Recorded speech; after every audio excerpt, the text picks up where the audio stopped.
The autumn breeze rustled through the trees lining Georgetown University's historic campus as Lily Chen hurried toward her favorite coffee shop, the Daily Grind. Her long dark hair was pulled back in a messy bun, and she clutched her worn pre-law textbooks close to her chest. The familiar scent of freshly ground coffee beans welcomed her as she pushed open the heavy wooden door, the little bell chiming above her head. Inside, the usual crowd of college students hunched over laptops and textbooks, their faces illuminated by screen glows and determination. Lily found her regular spot by the window, where sunshine streamed in through the vintage-stained glass. She had just 2 hours to review her notes before her constitutional law midterm, and the coffee shop's ambient buzz always helped her focus better than the library's stern silence. "The usual," called out Pete, the barista who'd been serving her daily dose of caffeine since her freshman year. His gray hair and kind eyes reminded her of her grandfather back home. "Yes, please. Could really use the extra shot today," Lily replied, managing a tired smile. She'd been up most of the night preparing for her exam, following in her father's footsteps toward a career in law enforcement. Though in her case, she dreamed of becoming a prosecutor rather than following his path in the FBI. As Pete worked his magic with the espresso machine, Lily spread her study materials across the worn wooden table. Her color-coded notes and highlighted textbook passages reflected hours of dedicated work. She had always been a conscientious student, maintaining a perfect GPA while juggling her role as president of the Pre-Law Society and volunteering at the local legal aid clinic. The rich aroma of her triple-shot latte wafted through the air as Pete brought it over. "Here you go, kiddo. Good luck with the studying." He gave her a friendly wink before heading back to the station. Lily took a grateful sip, feeling the warmth spread through her tired body. She had just opened her constitutional law textbook when the shop's bell chimed again. 2 men in plain clothes entered, their presence somehow different from the usual college crowd. They moved with purpose, scanning the room in a way that made the hair on the back of Lily's neck stand up. Her father's voice echoed in her head, years of him teaching her to trust her instincts. But before she could process that uneasy feeling, 3 uniformed officers burst through the door. The coffee shop fell silent, the usual chatter and keyboard clicking replaced by a heavy tension. Lily watched, confused, as they moved directly toward her table. "Stand up slowly and put your hands where we can see them," one officer commanded, his voice cutting through the silence. The other customers stared, phones raised to record the scene unfolding before them. "There must be some mistake," Lily said, her voice steady despite her racing heart. She rose slowly, her mind spinning. "I'm a law student here at Georgetown." "Turn around and place your hands behind your back," the officer interrupted, already reaching for his handcuffs. "You're under arrest for possession of illegal substances with intent to distribute." The cold metal of the handcuffs bit into her wrists as the officer recited her rights. Pete stood frozen behind the counter, his face pale with shock. Some of Lily's classmates watched with open mouths, while others whispered behind their hands. "This is insane," Lily protested, her voice trembling slightly as one of the officers began searching her bag. "I've never." Well, what do we have here?" The officer held up a small package triumphantly. Lily's eyes widened in disbelief. She had never seen that package before in her life. As they led her out of the coffee shop, her face burning with humiliation, Lily caught a glimpse of the 2 plainclothes men who had entered earlier. They stood quietly in a corner, watching the scene unfold with expressions that seemed almost satisfied. The bright autumn sunlight outside felt harsh now, exposing her to the growing crowd of onlookers. Students she knew from class walked past, doing double takes at the sight of their top-ranked classmate in handcuffs. Someone had already started a livestream, and Lily could hear the buzz of social media notifications from phones all around her. "Please," she tried one last time, "just call my father. He's an FBI agent." "There's been a terrible mistake." The officers exchanged glances but continued leading her toward the waiting patrol car. What Lily couldn't know in that moment was that this humiliating arrest was just the beginning. Back in his office across town, her father was about to receive a phone call that would set in motion a chain of events no one could have predicted. Events that would expose a conspiracy reaching into the highest levels of local law enforcement. Special Agent David Chen sat in his dimly lit office at the FBI headquarters, surrounded by stacks of files from his ongoing corruption investigation. Coffee cups littered his desk, testament to the long hours he'd been putting in.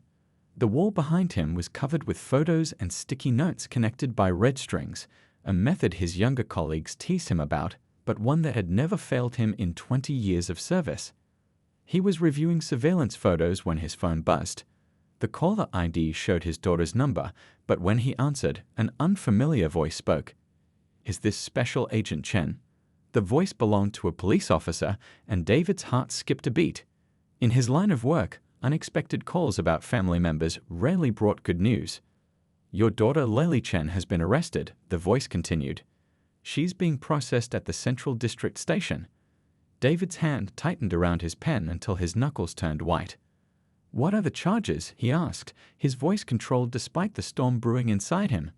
"Possession with intent to distribute. Officers found drugs in her bag at a local coffee shop." The pen snapped in David's grip. Lily, who spent her weekends helping at legal aid clinics. His daughter, who'd never so much as missed a homework assignment. Something was very wrong here. "I'm on my way," he said shortly, already reaching for his jacket. As he hurried through the office, his mind raced through possibilities. His current case involved corrupt officials in the local police department. Could there be a connection? He pushed the thought aside for now. First, he needed to see his daughter. The police station was a familiar sight, but walking in as a father rather than an FBI agent felt strange. The desk sergeant recognized him immediately. "Agent Chen, didn't expect to see you here today." "My daughter was brought in," David replied, watching the surgeon's face carefully. "I'd like to see her." "Oh, all right, that case." The surgeon's expression changed subtly. Was that discomfort? Guilt? "You'll need to talk to Detective Wilson. He's handling the case." David's investigator instincts were screaming now. He knew Wilson by reputation, a relatively new detective who'd risen through the ranks surprisingly quickly. As he waited in the interview room, David pulled out his phone and sent a quick text to his partner back at the bureau. "Run everything we have on Detective Thomas Wilson." When Wilson finally appeared, David's trained eye caught several telling details. The detective's tie was perfectly straight, his shirt freshly pressed, unusual for this time of day. This wasn't a man who'd been working cases. He'd dressed up specifically for this meeting. "Agent Chen." Wilson greeted him with a smile that didn't reach his eyes. "Unfortunate situation." "I'd like to see the evidence," David said quietly. Wilson placed a small evidence bag on the table. "Found in your daughter's backpack. Pretty straightforward case." David examined the bag carefully. "Package is sealed with evidence tape showing today's date. Mind if I see the chain of custody forms?" A flicker of something, annoyance, worry, crossed Wilson's face. "Standard procedure was followed," he said smoothly. "Given your personal involvement, I'm sure you understand we need to handle this by the book."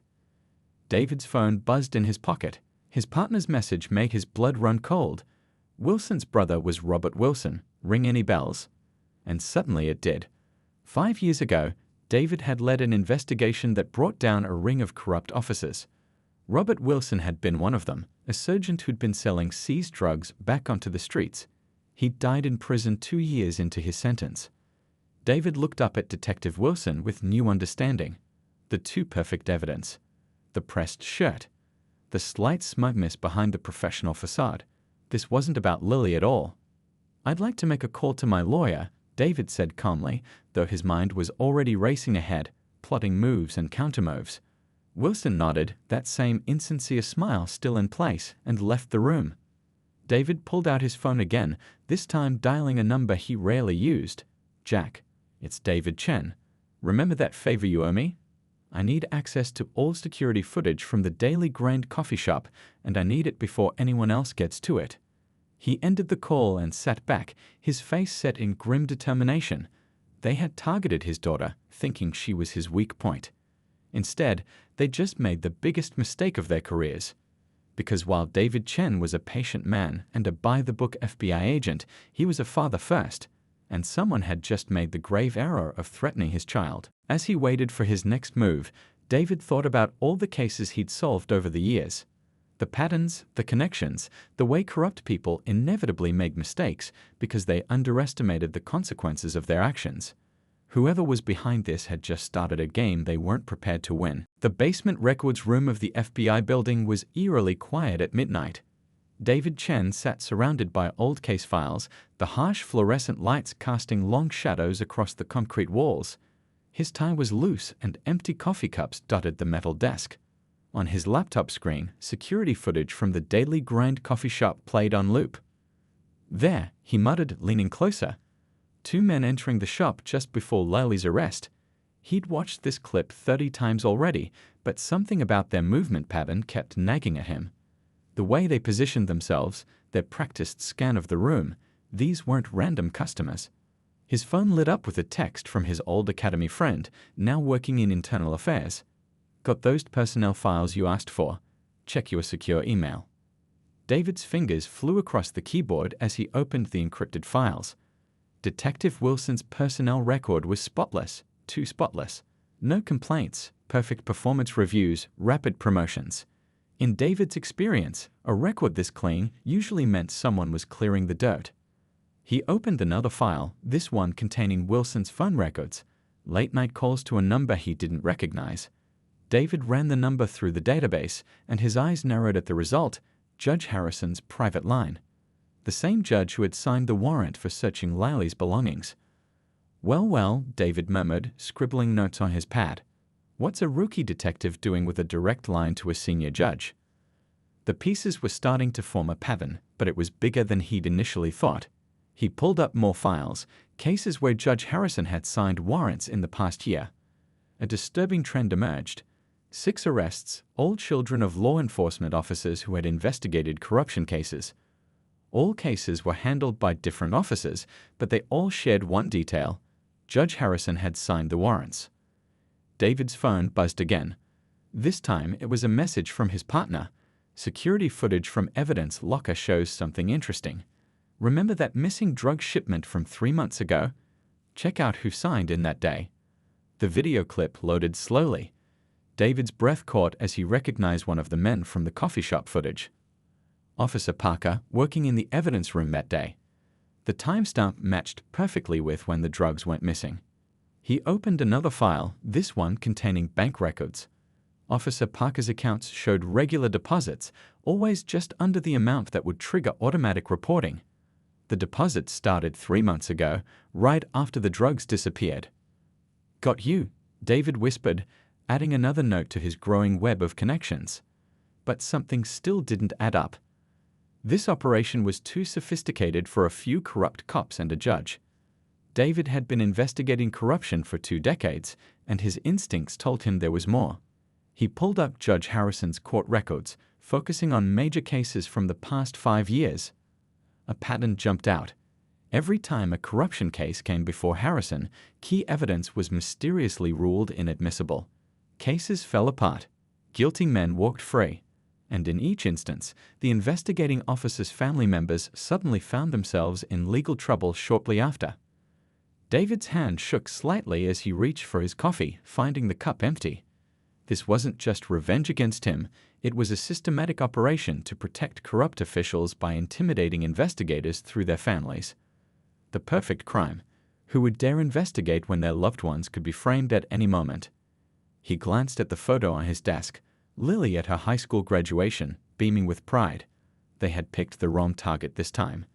Because unlike other investigators who might back down to protect their families, David knew the only way to truly protect Lily was to tear this whole operation down.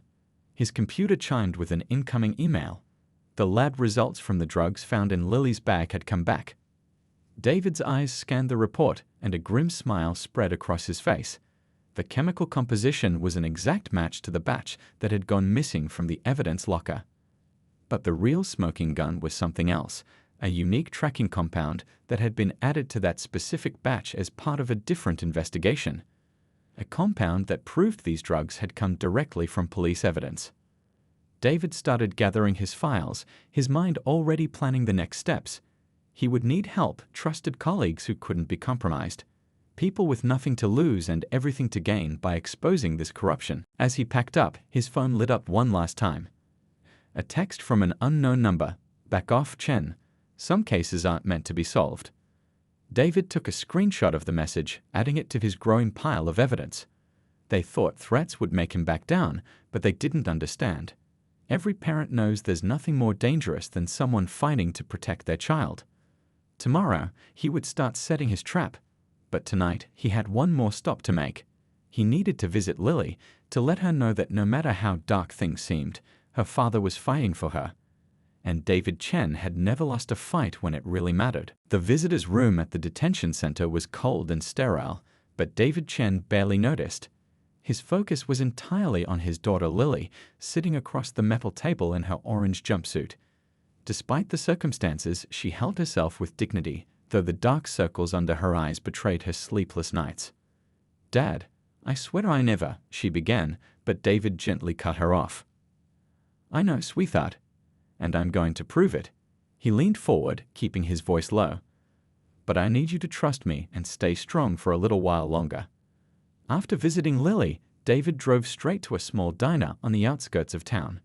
In a corner booth, his old partner from the drug task force, Rita Torres, was waiting. Her hair had more gray now, but her eyes were as sharp as ever. "You're sure about this?" Rita asked after David laid out his findings. "Going after a judge and half the department, it's career suicide if we're wrong." "Look at this," David said, sliding his tablet across the table. Security footage played, showing Officer Parker entering the evidence locker.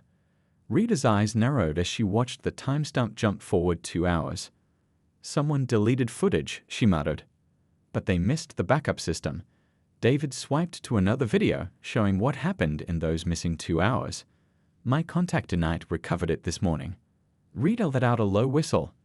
"That's the smoking gun right there. But it's not enough by itself." "No, but it's a start." David pulled out a notebook. "I need your help setting up surveillance. We need to catch them planning their next move." Over the next few days, David and Rita worked tirelessly, calling in favors from trusted colleagues. They set up hidden cameras near Judge Harrison's favorite restaurants, planted recording devices in strategic locations, and monitored every movement of their suspects. Their breakthrough came on a rainy Tuesday evening. David sat in an unmarked car outside an upscale steakhouse, listening through a sophisticated microphone as Judge Harrison met with Detective Wilson and Officer Parker. "The Chen girl was just the beginning," Harrison was saying. "We need to send a stronger message. Commissioner Lee's been asking too many questions about those missing funds." David's hands tightened on the steering wheel. Commissioner Lee had 2 teenage sons. "His kids catch the bus at Franklin Street," Officer Parker replied. "Would be easy enough tow." David had heard enough. He checked the recording equipment one last time, ensuring every word was captured. This was the pattern they needed, proof that these weren't random arrests but coordinated attacks against investigators' families. Back at his temporary command center, a converted storage unit rented under a false name, David added the new evidence to his wall of connections. Photos, transcripts, and documents covered every surface, each piece carefully verified and backed up in multiple locations. His phone buzzed with a text from Rita. "Got the bank records you wanted. You need to see this now." 20 minutes later, David stared at his laptop screen in disbelief. The financial web was more complex than they'd imagined. Shell companies, offshore accounts, all leading back to a familiar name, Michael Chen, his brother. David's hands shook as he dug deeper into the records. Michael, who worked in the courthouse as a clerk. Michael, who had access to Judge Harrison's schedule and files. Michael, who had always been jealous of David's success. The betrayal hit him like a physical blow. His own brother, helping to frame his niece. But it also gave David an advantage. He knew how Michael thought, knew his weaknesses. A plan began forming in his mind. Michael had always been greedy, always wanted to be seen as the smartest person in the room. If they could make him believe there was a bigger score coming, a chance to prove his superiority. David reached for his phone, then paused. The next steps would be dangerous. If he made one wrong move, the whole case could fall apart. Worse, they might go after Lily again, or Commissioner Lee's sons. He looked at the photo of Lily on his desk, then at the surveillance photos of Judge Harrison and his conspirators. They thought they were untouchable, that their positions of power made them invulnerable. But they had forgotten the most important rule of law enforcement: evidence doesn't care about power. David picked up his phone and dialed Rita's number. "I know how we're going to catch them," he said without preamble.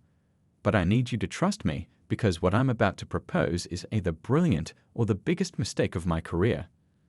As he outlined his plan, David felt a familiar calm settling over him. The kind of calm that came before executing a perfectly planned operation. They had the evidence, they had the pattern, and now they had something else. A way to make the corrupt officials reveal themselves in a way that couldn't be covered up or explained away. Tomorrow, they would begin the final phase. David looked one last time at Lily's photo before turning off his laptop. "Hold on, sweetheart," he whispered. "Justice is coming." Dawn was breaking over the city as David Chen put the final touches on his plan. He sat in his makeshift command center, surrounded by computers and surveillance equipment. Rita stood beside him, reviewing their strategy one last time. "Your brother's going to be at the courthouse by 9, she said, checking her watch. "Aren't you sure you want to do this, using family as bait?" David's jaw tightened. He stopped being family the moment he helped frame my daughter. The plan was elegant in its simplicity. Through careful manipulation of court records Michael had access to, they planted evidence of a massive drug shipment seizure. The kind of seizure that would tempt corrupt officials looking for a big score. "Officer Chen," a young tech specialist poked his head into the room. "The tracking devices are ready." David nodded, picking up one of the tiny GPS trackers. Each one was smaller than a fingernail, designed to be hidden in the evidence bags containing the supposed drug shipment. But these weren't just trackers, they were also recording devices. Remember, David told his small team of trusted officers, "We need them to explicitly discuss their plans." Innuendo won't be enough for a conviction. Rita checked her phone. "Your brother's taken the bait. He just accessed the file on the shipment." David allowed himself a grim smile. Michael had always been predictable in his greed. Now they just had to wait for him to share the information with Judge Harrison and the others. The next few hours were tense. David watched through surveillance cameras as Michael made a series of phone calls from his office. Each call was recorded, each number traced. By lunch, Judge Harrison had cleared his afternoon schedule. Their meeting at the Golden Dragon, Rita reported, listening through their wiretap. "Private room in the back. Harrison, Wilson, Parker, and your brother." David checked his watch. Everything was proceeding exactly as planned. The restaurant's owner was an old friend who owed him a favor. Every inch of that private room was already wired for sound and video. "Sir?" Another officer rushed in. "Commissioner Lee's sons, they're being followed." David's heart rate spiked, but he forced himself to remain calm. This was expected. They would want leverage, insurance in case anything went wrong with their plan to steal the drug shipment. "Deploy protective units," he ordered, "but keep them discreet. We can't tip our hand." The afternoon sun cast long shadows through the command center as they listened to the meeting unfold. David's hands clenched into fists as he heard his brother's voice, so casual as he discussed using Commissioner Lee's children as leverage. "The shipment arrives tomorrow night," Michael was saying. "Chen's team will be transporting it to the evidence locker. If anything goes wrong, we have insurance." Speaking of insurance, Judge Harrison's voice crackled through the speaker. "What about your niece? She could still be a problem." "Already handled," Michael replied coldly. "I've arranged for an incident in detention. Nothing fatal, just enough to keep her quiet." David started to rise, but Reba's hand on his shoulder stopped him. "Stay focused," she whispered. "We need the whole conversation." The next hour was the hardest of David's career. Listening as these men, including his own brother, casually discussed destroying lives to protect their corruption, but with each word they dug themselves deeper. Finally, Judge Harrison spoke the words they'd been waiting for. "So we're agreed. Tomorrow night, we intercept the shipment, eliminate any witnesses, and use the commissioner's kids as insurance. Michael, you'll handle the paperwork to make it disappear." "That's it," Rita breathed. "We've got them." David was already moving. "Team 1, secure Commissioner Lee's sons. Team 2, prepare for arrests. Remember, Judge Harrison has friends in high places. Everything needs to be by the book." There was one more piece to play. David pulled out his phone and dialed a number. "Michael, it's David. I need your help. Something's wrong with the evidence in Lily's case. Can you meet me at the courthouse? Just you and me, like old times?" There was a pause on the line. "Sure, big brother. Give me 20 minutes. David ended the call, feeling Rita's concerned gaze. "He won't be able to resist," he explained. "One last chance to gloat over outsmarting me." As they prepared for the final phase, David thought about Lily sitting in her cell. By this time tomorrow, she'd be free. But more than that, they would have exposed a corruption ring that had been poisoning the justice system for years. "Sir?" A young officer approached with a tablet. "You need to see this. Judge Harrison just signed an order to transfer your daughter to maximum security. The transport is scheduled for tonight." David looked at the document, then at his team. They had planned for everything except this. Now they were out of time. "Change of plans," he announced, his voice hard with determination. "We move now. Rita, take Harrison and Wilson. I'm going to have a conversation with my brother." As his team scrambled into action, David checked his weapon and straightened his tie. Sometimes the best plans had to adapt, and sometimes justice couldn't wait until tomorrow. The courthouse was nearly empty as sunset painted the sky in shades of orange and red. David Chen stood in the marble hallway, watching his brother approach. Michael's footsteps echoed off the walls, his expensive shoes clicking against the floor. "You wanted to talk about Lily's case?" Michael asked, his smile not quite reaching his eyes. He looked so much like their father, the same strong jaw, the same confident stride. But there was something else there now, something cold and calculating. "Actually," David replied quietly, "I wanted to talk about Judge Harrison's transfer order." Michael's smile flickered for just a moment. "I'm not sure what you mean." David held up his phone, playing the recording from the Golden Dragon. Michael's face drained of color as he heard his own voice discussing plans to silence his niece. "How long?" David asked, his voice heavy with emotion. "How long have you been working with them?" "You don't understand," Michael spat, his facade cracking. "Always the perfect son, the perfect agent. Do you know what it's like living in your shadow? But I showed them. I outsmarted you, didn't I?" "Did you?" David pulled out a small remote and pressed a button. Doors at both ends of the hallway opened. FBI agents poured in, weapons drawn. Michael's eyes darted between the agents, realization dawning. This was a trap. "The whole thing was a trap," David confirmed. "The drug shipment, the transfer order, all of it. We needed you to show your hand." Meanwhile, across town, Rita's team was moving into position around the Golden Dragon. Judge Harrison and Detective Wilson sat in the private room, unknowingly surrounded. "Sir," Wilson was saying, "the transport team is ready. Once Chen's daughter has an accident in maximum security, her testimony won't matter." Harrison nodded, reaching for his wine glass. "And the commissioner's sons?" "Being picked up as we speak." Wilson checked his phone. "Everything's going according to." The door burst open. Rita led the charge, backed by a dozen agents. "FBI. Hands where we can see them." Wilson reached for his weapon, but froze as multiple laser sights appeared on his chest. Harrison knocked over his wineglass, red liquid spreading across white tablecloth like blood. "Judge Harrison," Rita announced, her voice ringing with authority, "you're under arrest for conspiracy, corruption, and attempted kidnapping." Detective Wilson, "Drop your weapon." Slowly. Back at the courthouse, David watched as agents handcuffed his brother. Michael's expensive suits seemed to deflate, his arrogance replaced by fear. "You know what your biggest mistake was?" David asked softly. "It wasn't the corruption or the greed. It was going after Lily. She's innocent, Michael. Your own niece." "She was just leverage," Michael muttered. "Nothing personal." "That's where you're wrong." David stepped closer. "It was personal the moment you chose power over family." David's phone buzzed. A message from Rita. "Harrison and Wilson in custody. Commissioner's son safe. Evidence recovered." Relief washed over him, but there was one more thing to do. He turned to the senior agent in charge. "I want a full confession on record.